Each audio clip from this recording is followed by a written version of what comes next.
Right, welcome back everybody to YouTube channel BTC TV, and we are standing again in Singapore.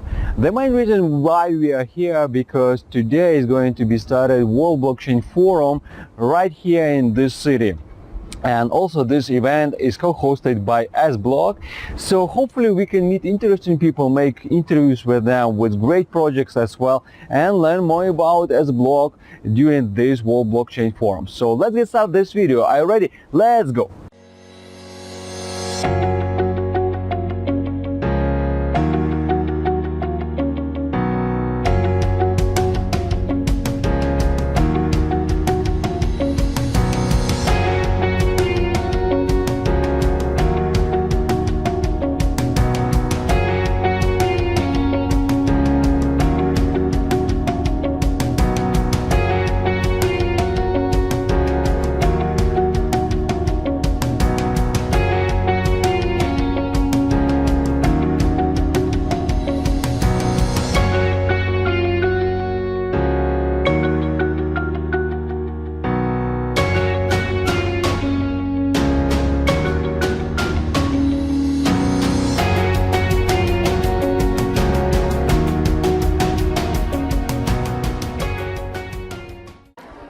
Right, we are back from Singapore from World Blockchain Forum, which is co-hosted by S-Block, and we are super happy to present you the main president of S-Block Foundation. Ivan, thanks for coming to our show. Yeah, thank you as well. So please tell us what is actually S-Block Foundation is all about. Actually, S-Block Foundation is a global non-profit organization which is focused mainly on education of general public, enterprises, government and investors. So like we were telling people about what is digital assets, and we decided to make it global. So we currently have representations in 30 countries, and it's like, you know, we took the main mission, try to focus on education, and like this is like the main part which we're covering. I see. Why you decided to go to blockchain, right? Market is actually, this technology is actually new one. Why you decided to go over there, and when you first time heard about blockchain? I mean, it's talking about me personally, so I'm quite new in the market, like less than 2 years. So and from the very beginning I tried to focus on digital securities, so it was like my main thing which I was involved in, because I personally believe that next 10 years, like in next decade, like at least like 10% of all tradable assets will be tokenized. So and you definitely should be involved in this space. So it's impossible just to go through, and I saw that a huge opportunity for me, so that's why I decided to join. I see. Beside foundation, I know that S-Block has its own wallet, right? Yeah. Can you tell us a little bit about that?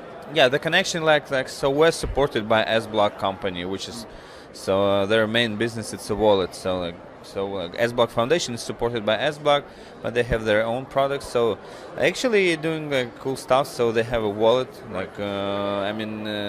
because today people should have wallets, just because like all the digital assets becoming much more popular. So it's just there are not a lot of wallets in the market, I believe so. And actually, I was amazed by they showed me a demo of it, and I was amazed that it's really working wallet. It's not like some beta or something, but it's really working wallet, and so it is already live. So it's a great one. Yeah, they had like almost 500,000 downloads in the first week. So actually, they're doing a great job.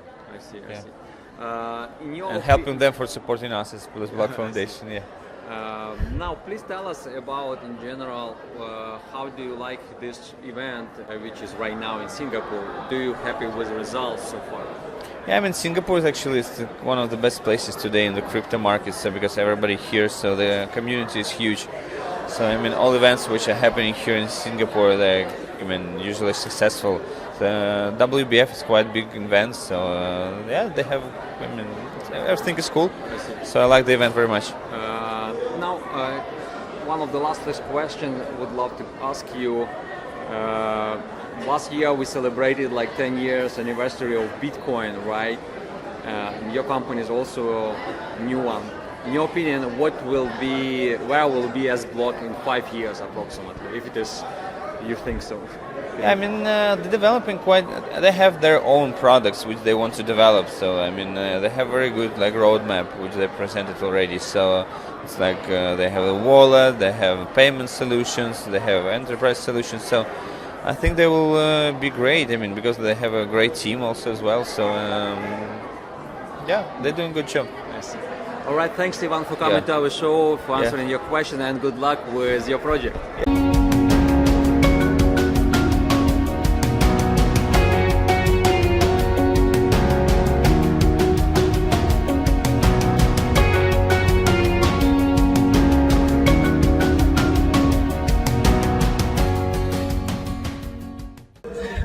Right, welcome back to YouTube channel BTC TV, and we continue to do videos from World Blockchain Forum from Singapore, and right now I'm happy to present you Paul, which is representing Ernst & Young. Thanks for coming to our TV show. You are a representative of Ernst & Young. What is your vision about blockchain? You just actually gave a speech about blockchain. Why you are so passionate about it? So I think it's going to be absolutely transformational for enterprises. Companies struggle to transact with each other in a way that is reliable and secure. And it is possible for them to do this today with centralized web services, but the result is that the operator of that central web service becomes very powerful. They see all of your information. And so I think that's what's holding back a lot of true digital collaboration between enterprises, is the fear that central authorities that run digital networks will become too powerful in their business. I see. You made a comparison to, for example, to Amazon Web Service, which started approximately 10 years ago, 11 maybe even more, that when they started, nobody wanted to go with them and everybody laughed at them, right? But now everybody's using them. Right. Do you still believe that with blockchain we will have the similar situation? I think that'll be nearly the same for public blockchains. So enterprise users are typically quite conservative in how they go after new business processes when they implement things. They like to see it take a few years. They need to get comfortable with some of these new technologies. It took people a long time to get comfortable with shared infrastructure of public blockchain. I think it'll take a similar amount of time to get comfortable with the shared infrastructure of public blockchains and versus public clouds. But you gave on the speech prediction that during the next 5 to 10 years you think that Ethereum is going to be one of the number one blockchain technology, right? Do you still believe that? Oh, well, it's only been 5 minutes since I gave the talk, so I'm going to say yes. Nothing's happened in the last 5 minutes that changed my mind. The reality is, I think, technologies like blockchains, network equipment, these are driven by network effects. The more participants that are on them, the stronger they become. Eventually, one of them tends to run away from the others and become the dominant platform, right? We've seen that actually with social networks. We've seen it with development standards. We've seen this with kind of communications protocols. I think you would have to make a very strong case for me to believe that we won't have the same experience with blockchain technology. I see. But for me, it was a little bit surprised that you give Ethereum number one position, not, for example, Neo, Tron, and other networks. Why Ethereum, in your opinion?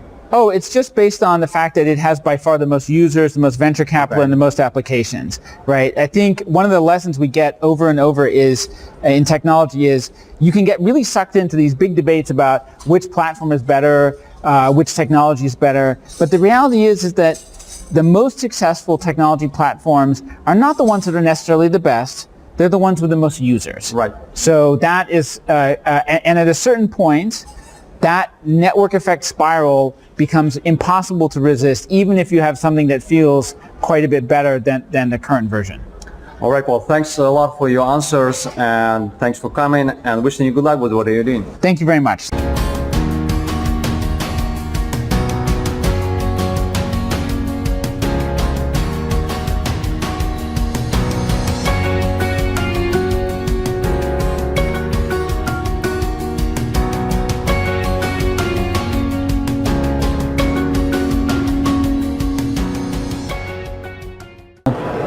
Okay, we are back from World Blockchain Forum from Singapore, and I'm happy to present to you a great person from Litecoin, Franklin.